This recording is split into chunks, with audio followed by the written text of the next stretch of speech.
How are you today? I'm swell. Okay. How you doing, girl? I'm great. Hey y'all, I'm Lana Love. My handle is at Lana Love Music. So great to talk to you. I'd love to start from the beginning. I want to know everything. So how did you start singing? Like, where are you from? What's your background? All that good stuff. Well, I started basically right out of the womb. So we'll start there.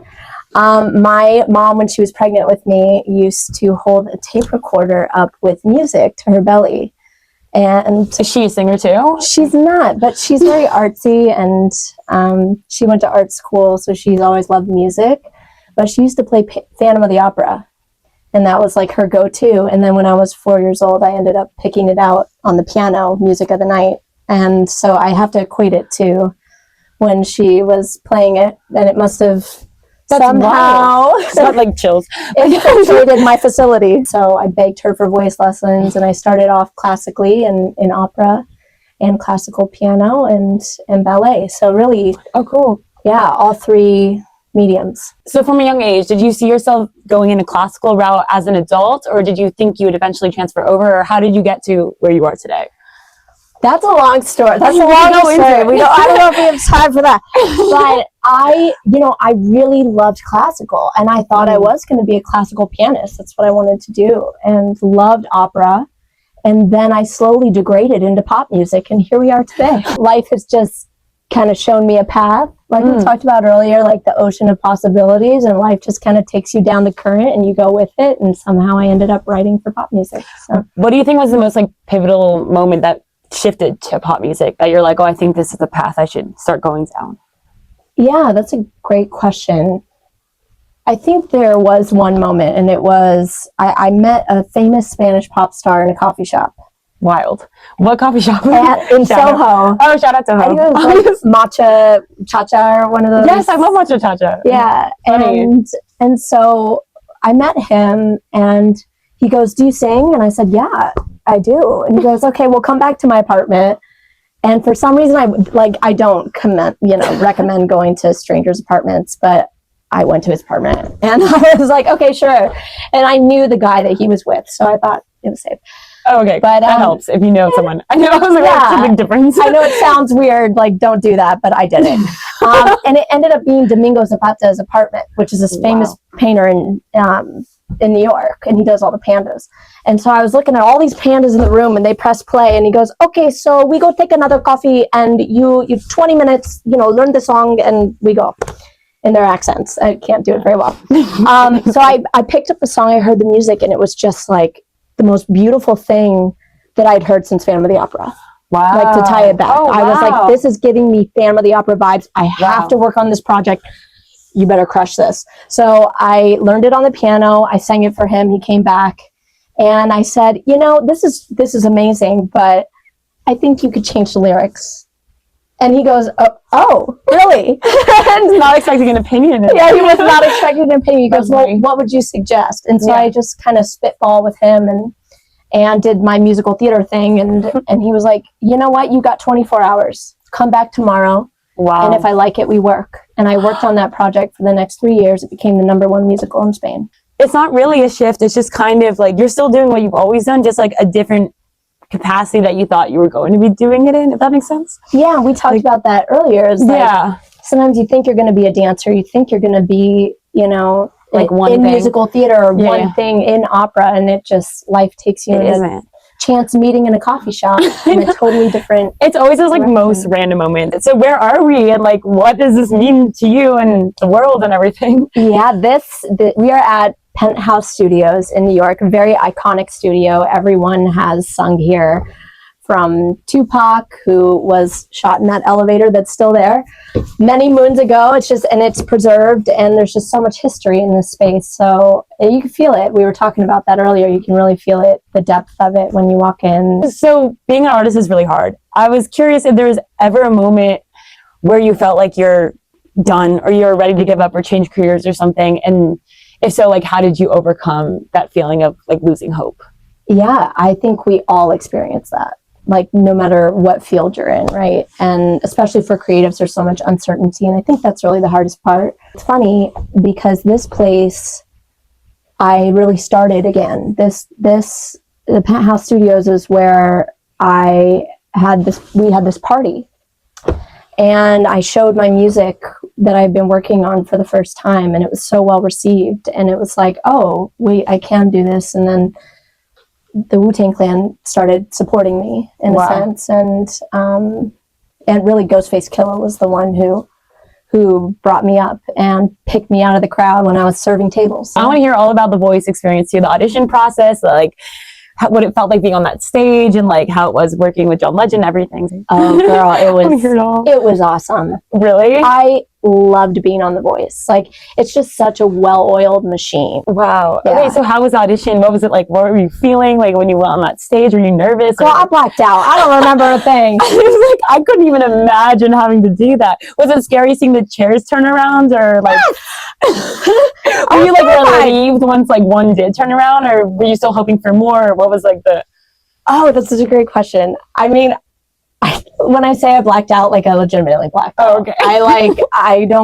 Not that I don't remember it, but I remember when John turned, and then I was just like, oh my God. Like a breath. I know. Yeah. That's amazing. Yeah. I remember having chills when he did. I was like, oh, I got it.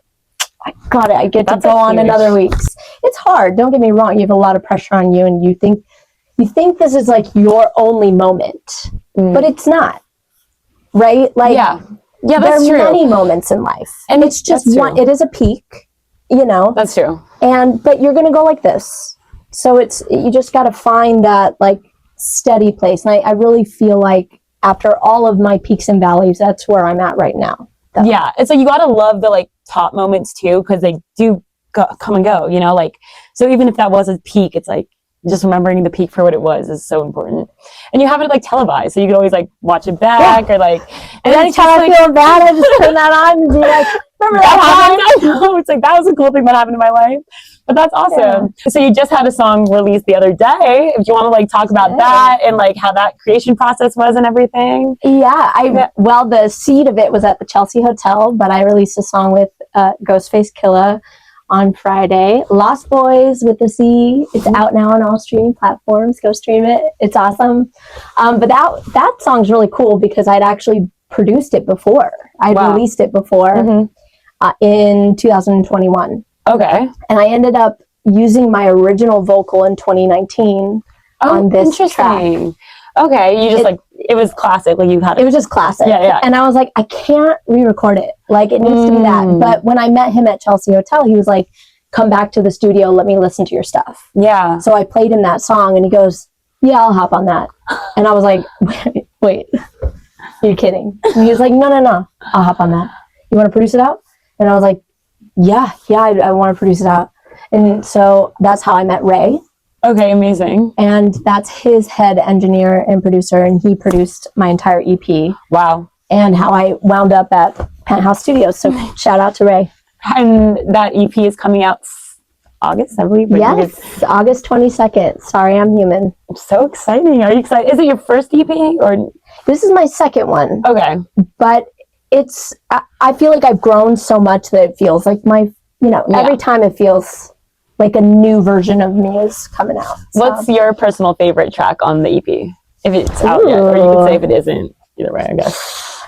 Actually, I think my new favorite is my next one coming out, which will be next month. It's called Tower. Ooh. That's my favorite one. Wait, I'm excited. What is like the main inspiration behind the songs on your? Is there like a through line, or is every song inspired by like a different event, or how'd you come up with your tracks? Yeah, there is a through line, and really the overall consensus is like pulling out the arrow. Oh, interesting. Kind of like I just realized I was going through life with like an arrow, a thorn in my side, and everyone was like bumping up against me, and it'd be like, ow, ow, and I'm like, girl, just take out the arrow and like look at it. So it's about looking at the stuff that you don't want to acknowledge in yourself. So each track is a different part of myself that I was scared to show. When I knew if I did that I would be free. And so that's what it's about. What's like the number one thing you were most scared to show? Ooh, mic drop. I think it's just like not acknowledging the dark parts of myself. And so I think overall I'm just literally shining a bright, shiny light on that and saying, sorry, I'm human. I'm human. I'm gonna mess up. I love that. I mean, I feel like also that's so nowadays, like no one wants to see someone who's just like covered up and not really showing themselves, because that's not interesting. That's not unique. It's like we're all going through things. Like you're part of the, you'll have to correct me, but the Copyright Alliance in the United States Intellectual Property Alliance. Oh, you nailed it. Yes. Yes. So I want to hear more about that, because I know that's super topical right now with like rights and singers, especially with social media and like this Taylor Swift drama and everything. So like, I'd love to know how you got like involved with that and like what you like stand for. Yeah, so that's two organizations that I'm very, very passionate about and that I've been involved with for the past like 3 years or so. Okay. And I got involved because I always say this to artists. You don't learn about copyright until you get screwed over, and then you have to learn about it. But it doesn't have to be that way. And that happened to be my path.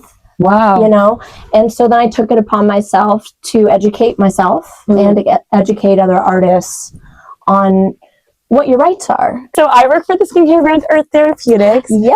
So thank you so much. In Earth Therapeutics, we love to support artists as an entrepreneurial company. So we just have some great goodies for you to help support you. So excited. Yes, I need that self-care, girl. I know. And I assumed self-care is huge when you're, especially an artist, for anyone. Like you got to take your breaks and your moments of pause.